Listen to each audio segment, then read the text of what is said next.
Welcome back to my another mini vlog. So আজকে আমি এসে পড়েছি আমার মাসির বাড়িতে। এখন আমার মাসির বাড়িতে। তো এখানে হচ্ছে আমার মার। আর পেছনে হচ্ছে আমার মাসি। আর এখানে হচ্ছে আমার দিদি।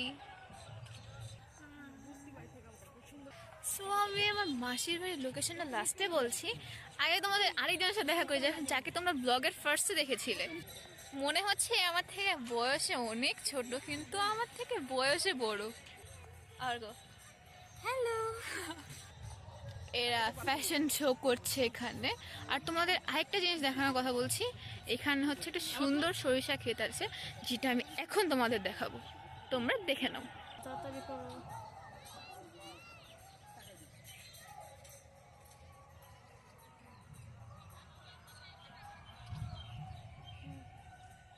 তোমরা নিশ্চয়ই দেখেছো সরিষা ক্ষেতটি। আর এখন আমি একটা কথা বলছি, কিছুক্ষণ আগে আমি নাগরদোলাতে চড়েছিলাম। নাগরদোলাতে এভাবে ঘুরিয়েছে, আমার মাথায় এখনো ঘুরছে। আর সরিষা ক্ষেতটা সুন্দর, তাই না? আমি ব্লগের শেষে কিছু ছবি দিয়ে দেবো, পারলে তোমরা দেখে নাও। আর তোমরা শুধু এখানে পিছনে সরিষা খেতে দেখবে না, আরো অনেক কিছু দেখবে, যেটা তোমাদের এখনই দেখানো হবে। চলো। সো আমরা এখানে হলো বাঁধাকপি। এটা হচ্ছে বাঁধাকপি, এখানে বাঁধাকপি চাষ করে। তোমাদের জায়গাটা ভালোভাবে দেখাচ্ছি গাইস। এটা হচ্ছে পুরো জায়গাটা। আর ওখানে আমার ফ্যামিলি মেম্বার্স। আর ওটা হচ্ছে সরিষা ক্ষেত ওটা। আর এটা হচ্ছে খিরাই, মানে যারা আমাদের ওখানে ওটা কিউকাম্বার। আর এখানে হচ্ছে এটা খিরাই আর শশা দুটো মনে হয় আলাদা। আর এখানে হচ্ছে, আর ওটা হচ্ছে টমেটো গাছ।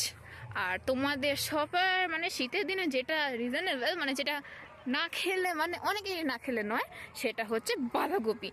এখানে আমি তো শীতের মানে আমি শীতের দিনে প্রতিবারই বাঁধাকপি দিয়ে কিছু না কিছু একটা বানিয়ে খাই। তোমাদের অনলাইনে সব ভিডিও রেসিপি শেয়ার করে দেবো।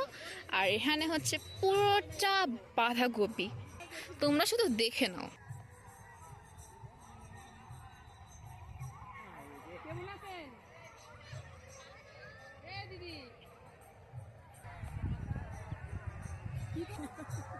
আমার বই নে, ছোট বই নে।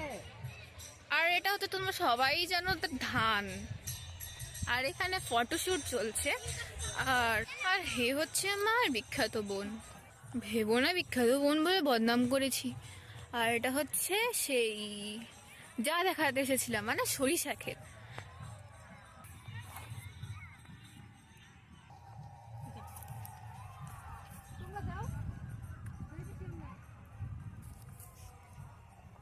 গাইস এখানে কিন্তু সরিষার ক্ষেতটা অনেকটা বড়, তোমরা বিশ্বাস করতে পারবে না।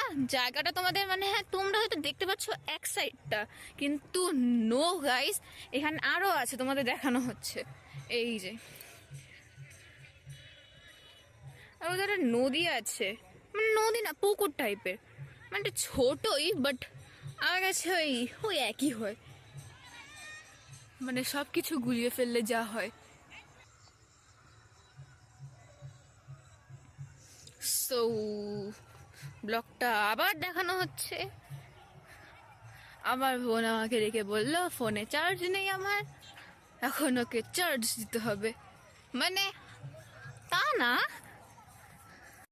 আবার কিছুক্ষণ পর তোমরা আমার জন্য ওয়েট করো এবং চ্যানেলটিতে ভিডিওগুলো দেখতে থাকো।